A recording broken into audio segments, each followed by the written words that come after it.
So once again hello and welcome to my YouTube channel.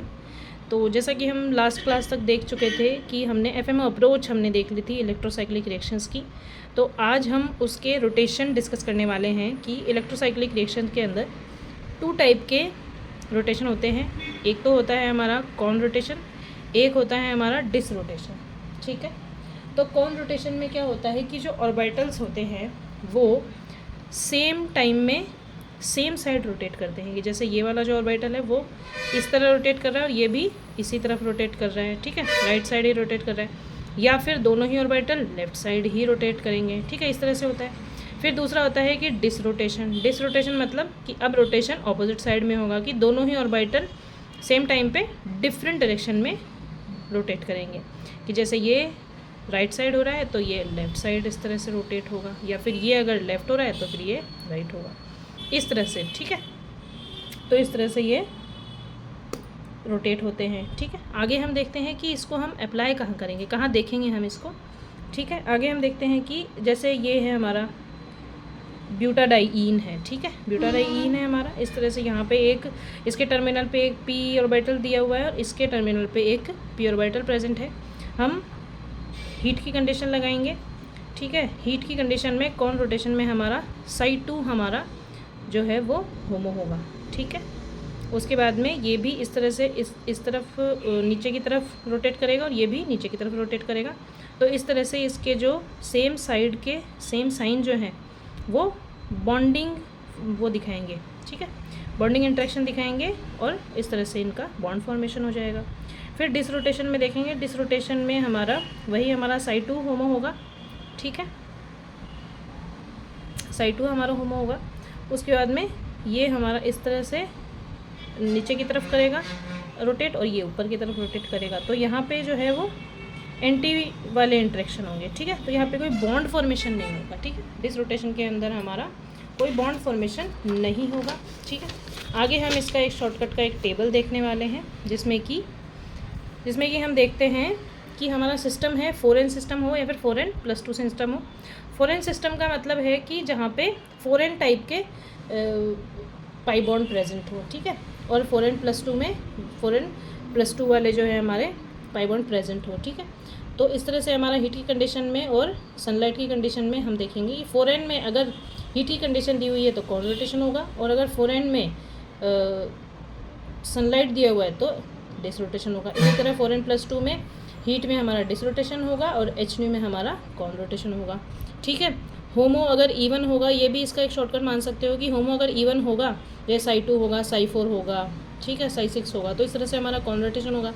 और अगर हमारा होमो अगर ऑड है जैसे 1 है, 3 है, 5 है, तो हमारा डिस रोटेशन होगा। ठीक है, इस तरह से इसकी स्टीरियोकेमिस्ट्री आगे दी हुई है कि मोड ऑफ रोटेशन दिए हुए डिस और कॉन। ठीक है, डायरेक्शन ऑफ सब्सटीट्यूएंट्स कि सब्सटीट्यूएंट के डायरेक्शन किस तरफ होंगे। ठीक है, इस तरह से हमारा ये एक ऊपर की तरफ दिया हुआ है, एक सब्सटीट्यूएंट नीचे की तरफ दिया हुआ है। अब ये जो है दोनों ही, ये भी ये नीचे की तरफ दिया हुआ है, ये इस तरह से ऊपर की तरफ दिया हुआ है, एक ये ऊपर दिया हुआ है, ये इस तरह से इस डायरेक्शन में दिया हुआ है। ठीक है, इस तरफ के हमारे जो सिस्टम होते हैं डिफरेंट सिस्टम होते हैं। अब इसमें हम ये देखने वाले हैं ओडीसी रूल। ओडीसी रूल क्या होता है, इस रूल के हिसाब से जो है आप अपनी जो रिएक्शंस है वो आप आइडेंटिफाई कर पाओगे ईजीली। ठीक है, ओडीसी रूल आगे देखते हैं कि डायरेक्शन ऑफ सब्सटीट्यूएंट की डायरेक्शन, सब्सटीट्यूएंट की डायरेक्शन क्या है, ऑपोजिट है या फिर सेम है, कि एक ऊपर और एक नीचे है, या फिर दोनों ही ऊपर और दोनों ही नीचे हैं। ठीक है, इस तरह से। ठीक है, ऑपोजिट होगा तो हम ओ लिखेंगे, सेम साइड अगर दिया हुआ होगा तो एस लिखेंगे। ठीक है, मोड ऑफ रोटेशन आगे बता रहा है कि कौन है या डिश है, डिश है तो डी लिखेंगे, कौन है तो सी लिखेंगे। फिर स्टीरियोकेमिस्ट्री पूछा है कि सिस है या ट्रांस है, कि सिस होगा तो सी लिखेंगे, ट्रांस होगा तो टी लिखेंगे। अब इसको अप्लाई कैसे करेंगे। ठीक है, अब ये बोल रहा है कि if in the start 1 matches then आगे दोनों भी जो है वो मैच नहीं होंगे। ठीक है, अगर सबसे पहले अगर एक मैच हो जाता है, जैसे ओ मैच हो गया, ठीक है, तो डी और सी मैच नहीं होंगे। ठीक है, इफ़ 2 कॉलम मैचेस तो फिर तीसरा भी मैच होगा। अगर वैसे ओ भी मैच हो गया, डी भी मैच हो गया, और फिर हमारा सी भी ऑटोमेटिकली मैच हो जाएगा। ठीक है, तो इसमें बोल रहा है कि कुल मिलाकर शुरू में अगर 2 मैच होंगे तो तीसरा भी मैच हो जाएगा। अदरवाइज़ अगर एक मैच हुआ तो आगे के दोनों ही अनमैच होंगे। ठीक है, आगे हम देखते हैं, इस तरह से हम इसको अप्लाई करेंगे कि जैसे हमारा ये वाला सिस्टम दिया हुआ है। ठीक है, अब इसके अंदर ये एक जो सब्सटेंट है वो ऊपर की तरफ दिया हुआ है और ये वाला सब्सटेंट भी ऊपर की तरफ दिया हुआ है। इसमें हमारा हीट हमारी कंडीशन दी हुई है और हमारा साइड 2 होमो दिया हुआ है, कौन रोटेशन होगा, ठीक है। इस तरह से हमारा सनलाइट में हीट के अंदर अगर हमारा कौन रोटेशन दिया हुआ है तो हमारा साइड 2 होमो होगा। साइड 2 होमो होगा तो हम ODC रूल मैच करेंगे कि क्या दोनों ही ऑपोजिट साइड दिए हुए हैं सब्सटेंट, नहीं, ये भी ऊपर है तो ये भी ऊपर है तो सेम साइड होगा, ठीक है। अभी आगे हम देखते हैं एक मैच नहीं हुआ है, डी मैच करते हैं कि हमारा कौन रोटेशन है डिस रोटेशन है, भैया कौन रोटेशन है तो डी से सी मैच हुआ।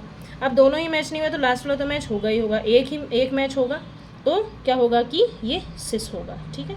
इस तरह से ये हमारा सिस हमारा प्रोडक्ट आ गया, ठीक है। इस तरह से इसको अप्लाई करते हैं। आगे हम दोबारा इसका एक और एप्लीकेशन देख लेते हैं, एक और हमारा एग्जांपल देख लेते हैं कि जैसे हमारा यही सेम सिस्टम दिया हुआ है, इसमें हम अगर HNU कंडीशन डालेंगे तो HNU में होमो क्या होता है, साई 3 होता है और HNU के अंदर जो है अगर 4n सिस्टम दिया हुआ है, ठीक है, 4n सिस्टम दिया हुआ है ना, 4 इलेक्ट्रॉन है हमारे, 2 इसमें है 2 इसमें, 4 इलेक्ट्रॉन है तो उसमें डिस रोटेशन होगा। ODC रूल मैच करते हैं, ODC ऊपर लिखा, नीचे क्या सेम साइड है, बिल्कुल सेम साइड है, ठीक है। कौन रोटेशन है डिस रोटेशन है, डिस रोटेशन है। अब अगर एक मैच हो गया है, एक मैच नहीं हुआ तो लास्ट वाला मैच नहीं होगा तो यानी कि ट्रांस आएगा, तो प्रोडक्ट हमारा इस तरह से ट्रांस आ जाएगा, ठीक है। आगे हम देखते हैं इसके और डिफरेंट हमारे एग्जांपल्स दिए हुए हैं, ठीक है। इस तरह से हम आगे और एक और एग्जांपल ले लेते हैं, जैसे कि ये वाला ले लेते हैं, ठीक है। अब इसके अंदर ए के ऊपर की तरफ दिया हुआ है, ए के नीचे की तरफ दिया हुआ है, दोनों ही ऑपोजिट हैं सब्सटेंट। आगे देखते हैं कि हमारी हीट की कंडीशन दी हुई है, हीट की कंडीशन के अंदर हमारा होमो साइड 3 होगा, डिस रोटेशन होगा। ODC रूल मैच करेंगे कि दोनों ही सब्सटेंट ऑपोजिट साइड है, डिस रोटेशन है, दोनों मैच हो गए तो लास्ट वाले में मैच हो जाएगा, ठीक है, जैसे कि हमने पिछले देखा। तो ये हमारा सिस प्रोडक्ट बन जाएगा, इस तरह से हमारा सिस प्रोडक्ट बन जाएगा, ठीक है। आगे भी ये सेम एग्जांपल्स हैं, ठीक है। इस तरह से हमारे एग्जांपल्स दिए हुए हैं। आगे हम इसमें देखते हैं कि जैसे कि ये है, ठीक है, HNU है और ये जो सिस्टम है वो दिख आपको रहा होगा, भले ये 4n+2 सिस्टम है, बट इसमें क्या होगा कि हमारे ये ही सिर्फ दोनों पाई बॉन्ड ही यूज़ में आएंगे, ये वाला तो कोई यूज़ ही नहीं हो रहा ना, तो इसलिए हम इसको 4n सिस्टम ही मानेंगे, ठीक है। तो HNU के अंदर 4n सिस्टम के अंदर साई 3 होमो होता है और उसमें डिस रोटेशन होता है, ठीक है। हम इस तरह से ODC रूल मैच करेंगे, ठीक है, और आगे हमारा ये इस तरह से सिस प्रोडक्ट बन जाएगा, ठीक है। तो इस तरह से हमारे ये बाकी के हमारे एग्जांपल्स दिए हुए हैं, ठीक है। तो आगे के लिए हम नेक्स्ट क्लास में जो है इससे आगे का हम डिस्कस करेंगे। फ़िलहाल के लिए हम इसको यहीं स्टॉप करते हैं एंड आज के लिए थैंक यू और नेक्स्ट क्लास के लिए स्टे ट्यून्ड।